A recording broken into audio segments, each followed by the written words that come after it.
हिंदू धर्म इस संपूर्ण सृष्टि के इतिहास में सबसे प्राचीन धर्म और इसी धर्म का मूल सिद्धांत है कर्म सिद्धांत, जिसका वर्णन हिंदू धर्म के कई ग्रंथों और पुराणों में किया गया है।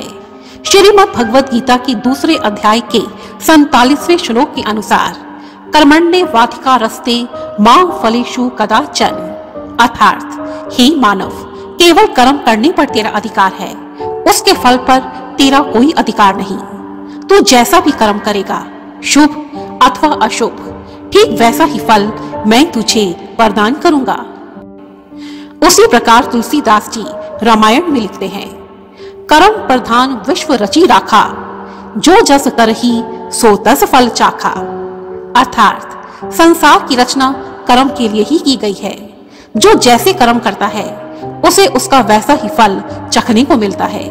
जिन कर्मों का फल जीव इस जन्म में नहीं भुगत पाते, उन्हें भोगने के लिए आत्मा नया शरीर धारण कर एक नया जन्म लेती है और अपने किए हुए एक एक कर्म को भोगती है, और यही कहलाता है कर्म सिद्धांत। एक समय देव ऋषि नारद के मन में यह ख्याल आया कि क्यों न पृथ्वी लोक का भ्रमण किया जाए। देखे तो सही आजकल पृथ्वी पर मनुष्यों का आचरण किस प्रकार का है। फिर क्या था, देव ऋषि नारद अपने शिष्य तुम्बरु के साथ मृत्यु लोक के भ्रमण पर निकल पड़े। गर्मियों के दिन थे, तेज धूप के कारण वे दोनों पीपल के पेड़ की छाया तले जा बैठे। तभी एक कसाई 25-30 बकरों को लेकर उसी पेड़ के समीप से गुजरा। चलते चलते वह कसाई वहीं पास के एक बाजार में जा पहुंचा। बाजार में राशन की एक बड़ी सी दुकान थी। दुकान के बाहर एक बड़ा सा बोर्ड लगा हुआ था, जिस पर लिखा था शगाल चंद सेठ। दुकान के बाहर कई बोरे अनाज के भरे रखे थे। तभी कसाई के बकरों में से एक बकरा दुकान के सामने रुका। उसने उस बोर्ड पर गहरी नजर डाली और फिर एक बोरे में से मोठ खाने लगा। बकरी को मोठ खाते देखकर दुकान के मालिक को बहुत गुस्सा आया और उसने बकरी के कान पकड़े और 2-4 घूंसे उस बेचारे बेजुबान बकरे को जड़ दिए। मारे दर्द के बकरा तड़प कर मैं ऐसे करने लगा और मुंह खोलते ही उसके मुख से सारे मोठ गिर गए। अब दुकानदार ने बकरी का कान पकड़ा और उसे घसीटते हुए कसाई के पास ले गया और गुस्से से चिल्लाते हुए बोला, ले पकड़ अपने पेटू बकरे को, और सुन, जब इस बकरे को तू हलाल करेगा तो इसकी मुंडी मुझे दे देना, क्योंकि यह मेरे सारे मोठ खा गया है। बकरे की ऐसी दशा देखकर देव ऋषि नारद और उनके शिष्य को बहुत दया आई। तब उनके शिष्य ने पूछा, हे ऋषिवर, यह बेचारा बकरा किस अपराध की सजा भोग रहा है? तुम्बरु की बात सुनकर देव ऋषि नारद ने नेत्र बंद कर लिए और फिर ध्यान करने लगे। कुछ समय के बाद देव ऋषि नारद ने अपने नेत्रों को खोला और जोर जोर से हंसने लगे। नारद जी को इस प्रकार हंसते देखकर तुम्बरु ने आश्चर्यचकित होकर पूछा, हे प्रभु, आप क्यों हंस रहे हैं?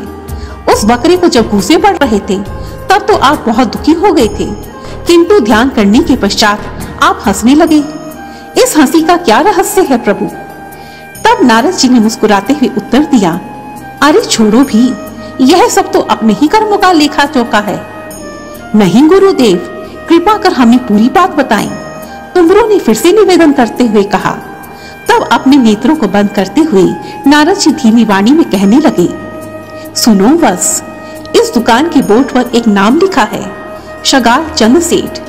यह शगाल चंद सेठ इस दुकानदार के पिता का नाम है, जो कि अब इस दुनिया में नहीं है। कुछ वर्ष पहले शगाल चंद सेठ ही इस दुकान का मालिक था और वही इस दुकान पर बैठता था। अपने काम के प्रति काफी लगन थी उसमें और इसी कारण उसकी दुकान पर बिक्री भी खूब होती थी। लेकिन इसके साथ ही सेठ शगाल चंद के अंदर एक बहुत बड़ी कमी थी। वह बहुत ही घमंडी किस्म का आदमी था और हर बात में यही कहता था, यह मेरी दुकान है, यह सब कुछ केवल मेरा ही है। हर बात में वह मैं ही करता था। उसकी दुकान पर जब भी कोई भूखा भिखारी भोजन मांगने के लिए आता तो वह उसे डांट फटकार कर वहां से भगा देता था। कुल मिलाकर उसने अपने जीवन में ना तो कोई दान पुण्य किया था और ना ही कोई धार्मिक काम किया था। कुछ वर्षों के बाद एक बीमारी में उसकी मृत्यु हो गई। अपने पाप कर्मों के कारण उसे इस जन्म में एक बकरी की योनि प्राप्त हुई। हे वत्स, यह बकरा जो इस दुकान से मोट खा रहा था, यह कोई और नहीं बल्कि सेठ शगाल चंद ही है। कर्मों की गति तो देखो पुत्र, इतना धनी सेठ मरकर बकरा बना और इस जन्म में इस दुकान से अपना पुराना संबंध समझकर यहाँ पर मोट खाने चला गया। मैंने देखा कि कसाई के 30 बकरों में से कोई भी बकरा इस दुकान पर नहीं गया, केवल यही बकरा फिर वहाँ क्यों पहुँचा। तब मैंने ध्यान लगाकर देखा तो मालूम हुआ कि यह बकरा तो इस दुकान का पुराना मालिक सेठ शगाल चंद ही है। समय का फेर तो देखो पुत्र, जिस दुकान को इसी सेठ ने इतनी मेहनत से बनाया था, आज वही सेठ इस जन्म में अपनी ही दुकान से मोट के 2 दाने नहीं खा सकता।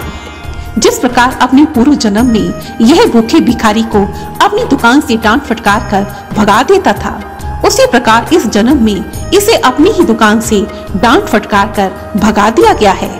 जिस बेटे को सेठ शगाल चंद ने इतने लाड प्यार से पाला था, वही बेटा आज इस जन्म में उसे मोट के 4 दाने खाने के बदले 4 घूंसे मार रहा है और खा भी लिए हैं तो उसके बदले कसाई से उसकी मुंडी मांग रहा है। अपने पूर्व जन्म में यही सेठ हर बात में मैं करता था और आज इस जन्म में बकरा बनकर मैं कर रहा है। तो पुत्र, यह तो इस बकरे के अपने पूर्व जन्म के पाप कर्मों का ही फल है जो आज यह भोग रहा है। कुछ क्षण मौन रहने के बाद नारद जी ने आगे कहा, इसी कारण कर्मों के फल और मनुष्य के मुंह पर मुझे हंसी आ रही थी। अपने अपने कर्मों के फल तो प्रत्येक प्राणी को इस जन्म में या फिर अगले जन्म में भोगने ही पड़ते हैं और इस जन्म के रिश्ते नाते मृत्यु के साथ ही समाप्त हो जाते हैं। हे पुत्र, कोई साथ नहीं जाता, साथ जाता है तो केवल मनुष्य के अपने खुद के कर्म। इसलिए प्रत्येक प्राणी को सदा शुभ कर्म ही करने चाहिए। ऐसा कहकर नारद जी खामोश हो गए। उनके शिष्य तुमरू ने उन्हें सादर प्रणाम किया। उन्हें उनके सभी प्रश्नों का उत्तर मिल चुका था। धन्यवाद।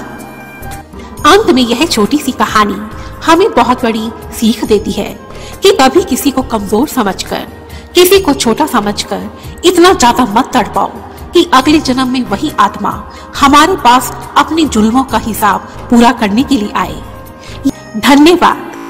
और यदि आपको यह वीडियो पसंद आई है तो प्लीज मुझे कमेंट सेक्शन में जरूर लिखें और मेरी ऐसे ही दूसरी वीडियोस को देखने के लिए रेड कलर के बटन को प्रेस कर मेरे इस चैनल को सब्सक्राइब करें और साथ ही बेल आइकन को भी जरूर दबाएं ताकि मेरी आने वाली सभी वीडियोस की नोटिफिकेशंस आपको टाइम पर मिलती रहे। धन्यवाद।